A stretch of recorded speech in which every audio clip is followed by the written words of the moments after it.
Hello students, welcome to Daksh academy Lado YouTube channel. बच्चों, हमने 500 questions जो प्रीवियस ईयर से में आए हुए हैं उनकी एक सीरीज स्टार्ट की हुई है। आज उसकी नेक्स्ट क्लास है, चलिए स्टार्ट करते हैं। देखिएगा बच्चों, ये फर्स्ट क्वेश्चन है। 800 रुपये का 3 वर्ष का मिश्र धन 920 रुपये है। यदि ब्याज की दर में 3% की वृद्धि की जाए तो नया मिश्र धन क्या होगा। ये ऑप्शन आपके सामने हैं। तो बच्चों देखिएगा, जब कभी भी इस तरह का क्वेश्चन आए कि 800 रुपये या कुछ भी इस तरह का मूलधन दे रखा हो और कुछ समय दिया गया है और दर में वृद्धि की जाए और आपसे नया मिश्र धन पूछे, तो आपने हमेशा इसको कभी भी ऐसे नहीं करना बच्चों कि इसका पहले दर निकालेंगे हम, दर निकालने के बाद फिर उसमें वृद्धि करेंगे, फिर ब्याज निकालेंगे, नेक्स्ट मिश्र धन निकालेंगे। ऐसा कभी नहीं करना है। इसको हम एक तरीके से करते हैं बच्चों। देखिएगा जरा, सबसे पहले हम क्या करेंगे, मूलधन लेंगे जो भी दिया गया है। जैसे इसमें 800 रुपये दिया गया है, जो समय है वो समय लिख लेंगे आप यहाँ पे, और जो वृद्धि की गई है, जितने की वृद्धि होगी उसको भी आप इस तरह से लिख लेंगे। जैसे यहाँ पे 3 है और ये ब्याज निकाल लेंगे सबसे पहले। तो आप इसमें देखिएगा, तो यहाँ से क्या आएगा बच्चों, देखिएगा जब आप इसको मल्टीप्लाई करते हैं तो ये आता है बच्चों 72 रुपये। ओके, यानी कि ये वो ब्याज होगा जो वृद्धि करने के बाद बढ़ेगा। तो पहला मिश्र धन कितना है बच्चों, 920 है। बस आपने उसमें इसको प्लस कर देना है। देखिएगा बहुत आसान है।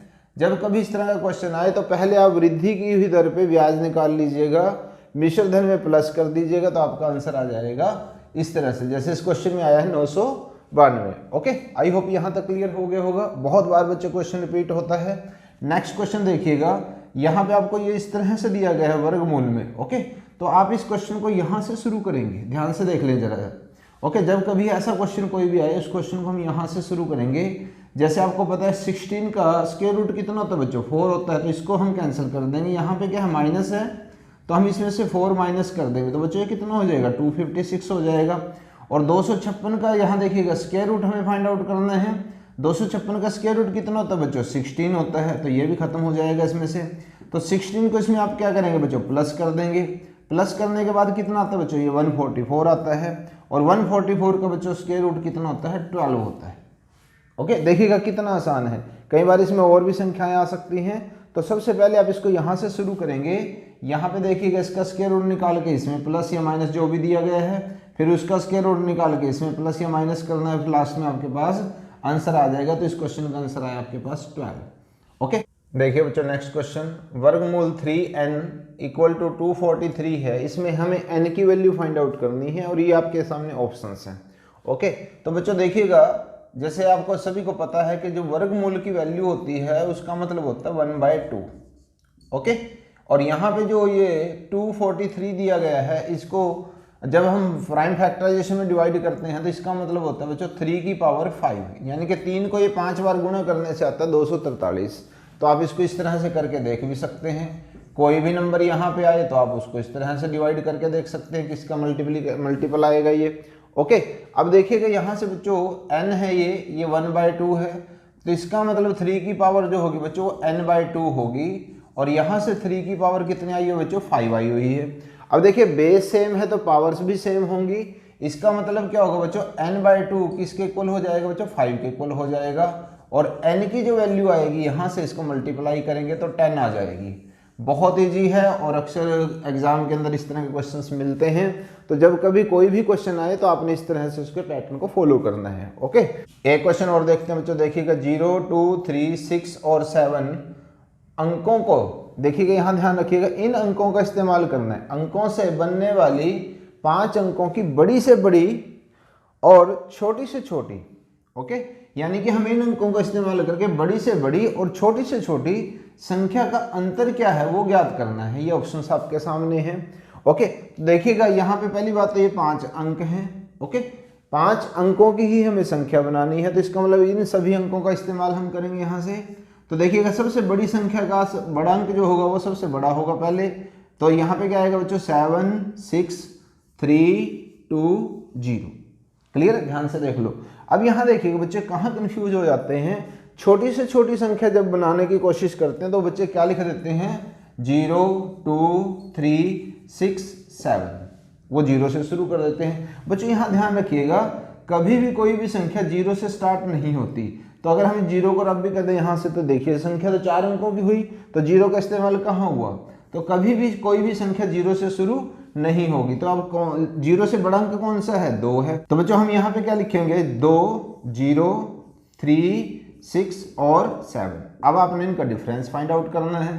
तो यहाँ से क्या आएगा? देखिए 10 में से 7 के बच्चों कितने होते हैं? 3 आ जाएगा यहाँ पे, और यहाँ पे 5, यहाँ पे 12 में से 3 9, और ये 5, और 7 में से 2 गया तो 5। यानी कि आपका जो ऑप्शन है बच्चों इसके अंदर ऑप्शन डी आ जाएगा। आई होप यहाँ तक क्लियर हो रहा होगा। कुछ और क्वेश्चन डिस्कस करते हैं। देखिए बच्चों एक और बहुत इंटरेस्टिंग क्वेश्चन है। संख्याओं 1, 3, 5 तथा 25 तक की संख्याओं को परस्पर गुणा किया जाए तो गुणनफल के दाईं ओर अंत में शून्यों की संख्या क्या होगी? कहना क्या चाहते हैं बच्चों इस क्वेश्चन में कि अगर हम इनको इस तरह से मल्टीप्लाई करें, 1, 5 देख रहे होंगे आप, ये सारे के सारे क्या है बच्चों? ऑड नंबर हैं।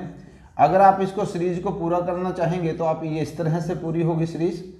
और लास्ट में पूछा जा रहा है आपसे कि लास्ट में जो शून्य आएंगे वो कितने आएंगे हमारे पास।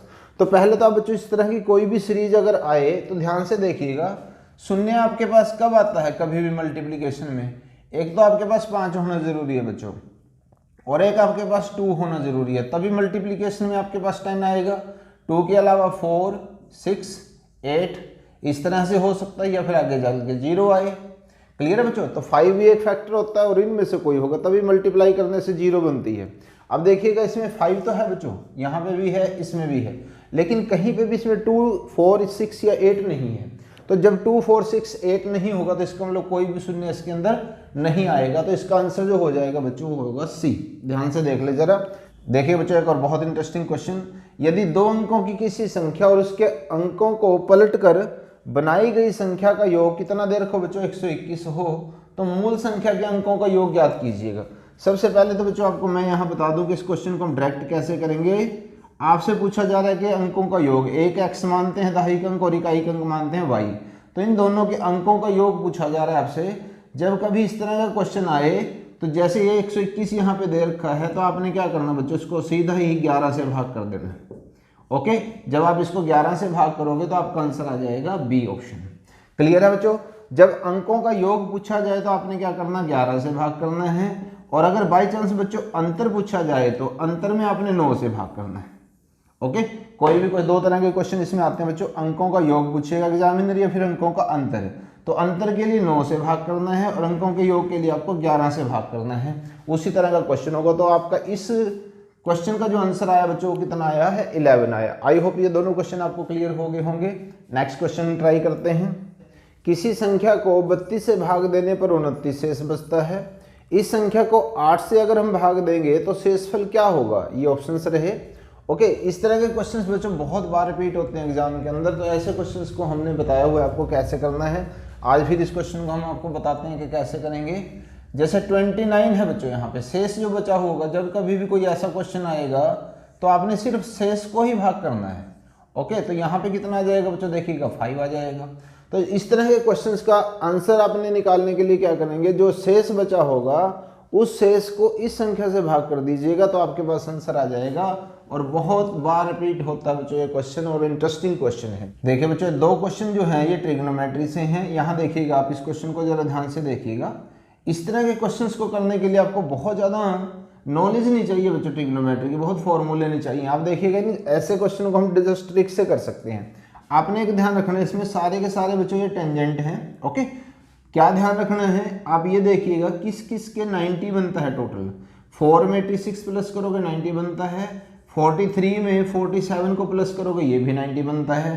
तो जो 90 के पेयर हैं उनको आप इकट्ठे कर लीजिएगा ऐसे। तो जो बच्चों इसकी वैल्यू होगी जिसका 90 का पेयर है उसकी वैल्यू होती है 1।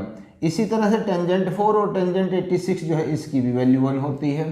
तो जब आप इन सारों को मल्टीप्लाई करके आंसर निकालोगे तो जैसे इस पेयर की वैल्यू 1 आई है और इस पेयर की भी वैल्यू 1 आई है, तो 1 को 1 से मल्टीप्लाई करोगे तो आपके पास आंसर आ जाएगा बच्चों 1। ओके, बहुत ईजी है। ये सारे कंसेप्ट आप ट्रिग्नोमेट्री में जब करते हैं इसको कंप्लीट वहाँ पे भी सीखेंगे, लेकिन फिलहाल क्वेश्चंस के लिए हमारे इतने से काम चल जाएगा। अब आप देखिएगा यहाँ पे कोस है, सारे में आपस में मल्टीप्लाई हो रहा है, तो देख के लगता है कि हमें इनकी वैल्यू पता होनी चाहिए, जो बड़ा काफ़ी मुश्किल काम है।